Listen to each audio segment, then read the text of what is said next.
اسی میں انہوں نے لکھا ہے کہ حضرت عثمان رضی اللہ تعالیٰ عنہ جس وقت تلاوت فرما رہے تھے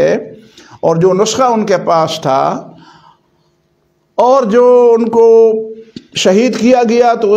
ان کے سر سے جو خون کے قطرے نکلے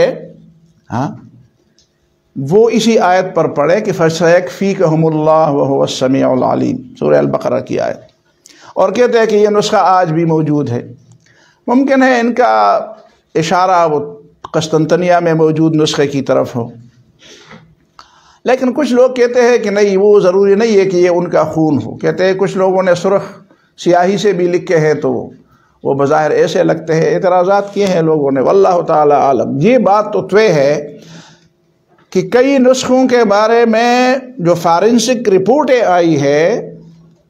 ان رپورٹوں کے مطابق یہ ہے کہ یہ حضرت عثمان رضی اللہ عنہ کے زمانے کے ہیں۔ وہ نسخے کہاں کہاں پہ موجود ہیں؟ وہ نسخے موجود ہیں، ایک تو مصر میں 2 نسخے کہتے ہیں کہ موجود ہیں، ایک اسکندریہ میں ہے اور ایک قاہرہ کے جامعہ ازہر میں ہے۔ ان دونوں کے بارے میں کہا جاتا ہے کہ یہ نسخے حضرت عثمان رضی اللہ عنہ کے زمانے کے ہیں۔ ایک نسخہ توپ کاپی میں موجود ہے، توپ کاپی استنبول میں جو میوزیم ہے، اسی میوزیم میں بھی ایک نسخہ موجود ہے، اور اس نسخے کے بارے میں لکھا گیا ہے کہ یہ نسخہ وہ ہے جو مدینہ منورہ میں تھا، کوفہ اور شام سے چلتے چلتے وہ اندلس پہنچا، اندلس سے مراکش سے مدینہ واپس آیا، اور جنگ عظیم میں مدینہ کے گورنر نے اسے قسطنطنیہ منتقل کر دیا۔ خلافت کا مرکز قسطنطنیہ تھا، تو مدینہ کے گورنر نے اس کے ضائع ہونے کے خطرے سے وہاں پہ منتقل کر دیا،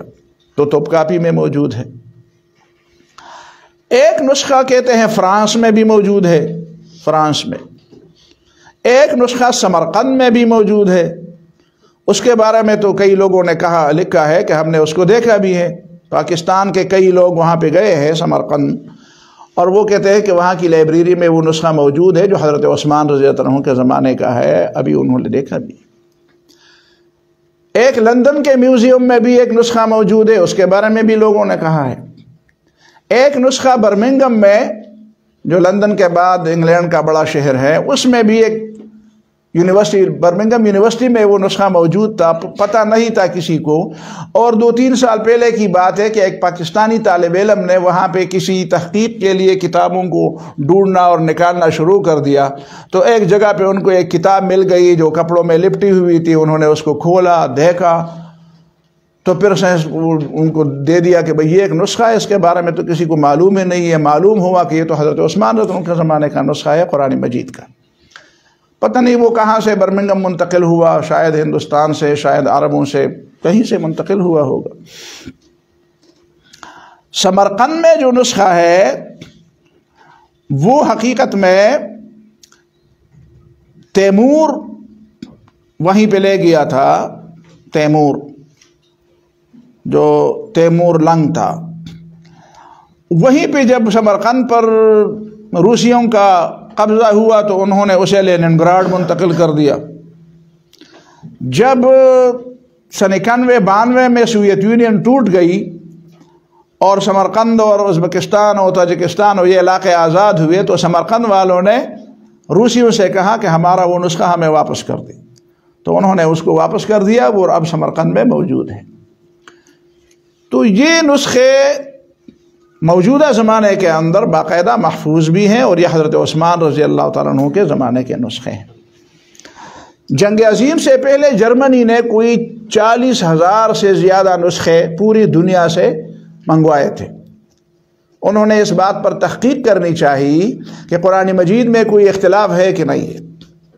کوئی اختلاف ہے کہ، تو 40,000 سے زیادہ نسخے مشرق، مغرب، شمال، جنوب، کہاں سے انہوں نے جمع کیے، اور ان پر لوگوں کو بٹھایا کہ ان میں کوئی اختلاف کی چیز نوٹ کر لو۔ ایک لفظ بھی ایسا نہیں ملا کہ جس پہ وہ یہ اعتراض کرتے کہ اس میں اس ایک لفظ کے بارے میں اختلاف ہے۔ کتابت کی تھوڑی بہت کمی بیشی تو ہو سکتی ہے، لیکن اس کی جو رپورٹ تھی وہ رپورٹ یہ تھی کہ یہ 40,000 نسخے بالکل ایک دوسرے کے ساتھ متفق ہیں اور ان میں آپس میں کوئی اختلاف نہیں ہے۔ وہ 40,000 نسخے تو جنگ عظیم میں ضائع ہو گئے، جرمنی پر جب بمباری ہوئی تو وہ تو ضائع ہو گئے، لیکن وہ رپورٹ جو ہے وہ اب بھی باقاعدہ موجود ہے اور اس کے لوگ حوالے دیتے ہیں۔ مولانا مودودی نے بھی ایک جگہ اس کا حوالہ دیا ہے۔